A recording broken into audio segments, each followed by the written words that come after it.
Vous imaginez ce son, un tintement très spécial qui résonne sur des kilomètres dans les plaines de l'Alentejo au Portugal. C'est le son des chocalos. Vous savez, ces sonnailles traditionnelles pour le bétail. Aujourd'hui, on va explorer cet artisanat fascinant. On s'appuie pour ça sur un article de portugal.fr.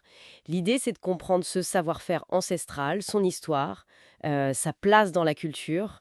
D'ailleurs, c'est reconnu par l'UNESCO. Oui, et c'est important de le souligner d'emblée, cette reconnaissance par l'UNESCO en 2015, c'est crucial, parce que ça ne protège pas juste un objet en fait, ça protège un savoir-faire unique, et puis tout un paysage sonore. C'est vraiment la préservation d'une tradition vivante qui se transmettait, bon, de génération en génération, mais qui risquait de disparaître, quoi. D'accord. Et le cœur de cet art, si on peut dire, c'est Alcaçovas, c'est ça? Dans la région de Viana do Alentejo. C'est là qu'on trouve l'atelier Chocalhos Pardalinho. Apparemment, c'est le dernier du village. Il y en avait une vingtaine avant. Exactement. Alcaçovas, c'est pas juste un lieu de fabrication au hasard. C'est vraiment le berceau historique. C'est là que cet artisanat, il s'est développé, il s'est affiné. Le chocaillot là-bas, c'est bien plus qu'un simple outil agricole. C'est, comment dire, tissé dans l'identité rurale, locale.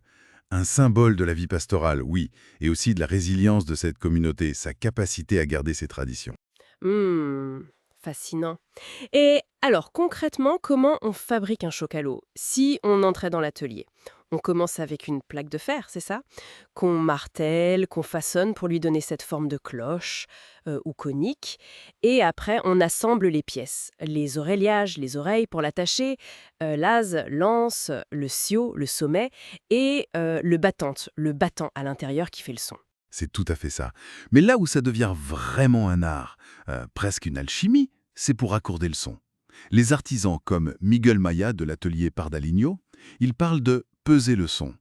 Ça veut dire qu'ils vont enrober la pièce de fer avec un alliage de laiton, du cuivre, de l'étain, du zinc. Et c'est la quantité de cet alliage, genre 12, 14, parfois 20 grammes, qui va déterminer la tonalité. Plus il y a de laiton, et plus le son sera aigu. Ah, d'accord. C'est donc une science très empirique, basée sur l'oreille, un savoir très intuitif. Oui, complètement. C'est une compétence qui se transmet par l'écoute, par le geste. D'ailleurs, beaucoup de ces artisans à Alcasovas sont aussi musiciens. Ils ont cette sensibilité, cette oreille. Le but, c'est pas forcément d'avoir une note précise du solfège, hein. C'est plutôt, comme dit Miguel Maya, de trouver le meilleur son que chaque pièce peut produire. Un son clair qui porte loin. Et au-delà de cette musique si particulière, le chocalio, il avait une fonction très utile pour les bergers. Une sorte de GPS pastoral, j'ai lu ça quelque part. Oui, c'est une bonne image, ça. Le son, il informait le berger tout le temps. Un tintement régulier, calme, ça voulait dire que le troupeau était tranquille. Mais si le rythme devenait rapide, heurté, ça pouvait signaler une bête qui s'éloignait, ou un danger, un prédateur, ou juste de l'agitation, quoi. C'était un vrai langage sonore, un outil de surveillance à distance, indispensable à l'époque. Et ce rôle ne s'arrêtait pas qu'à l'utilitaire. Le chocayo s'invite aussi dans des moments plus symboliques, non? Effectivement, on le voit dans certaines fêtes traditionnelles. Par exemple, la procession de Pâques à Castello de Vide. Là, les participants utilisent les chocaillots, mais pour marquer le rythme de la procession.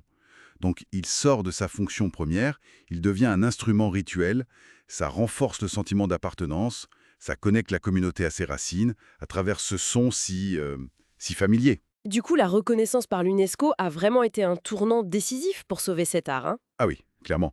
Ça a donné une visibilité internationale incroyable et ça a encouragé la transmission du savoir-faire. Le chocalio est aussi devenu un objet de décoration, un souvenir apprécié des visiteurs. Et la fabrica de chocalio Pardaligno, elle joue un rôle essentiel. La famille Pardaligno Miguel Maya, Francisco Cardoso, les héritiers de Zé Pardaligno, ce sont les gardiens de cette tradition. Ils ouvrent leur atelier, ils expliquent, ils montrent le processus. C'est vital ça, pour faire comprendre la beauté, mais aussi la fragilité de ce patrimoine. Donc si on a la chance de visiter l'Alentejo, il y a des choses à voir à Alcaçovas même, pour approfondir. Absolument. Il y a d'abord un musée privé du chocalio qui est assez incroyable. Il a été fondé par João Chibels Penetra. Il y a plus de 3000 pièces. Ça montre toute la diversité, l'évolution de l'objet au fil du temps.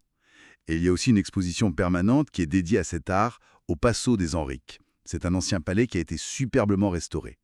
Là, on comprend vraiment la dimension culturelle, historique de cet artisanat dans un cadre magnifique. Bon, en résumé, le chocalio, c'est vraiment pas juste une cloche pour les vaches ou les moutons. C'est comme un condensé de l'histoire, du paysage sonore et du savoir-faire de toute une région, l'Alentejo. C'est exactement ça.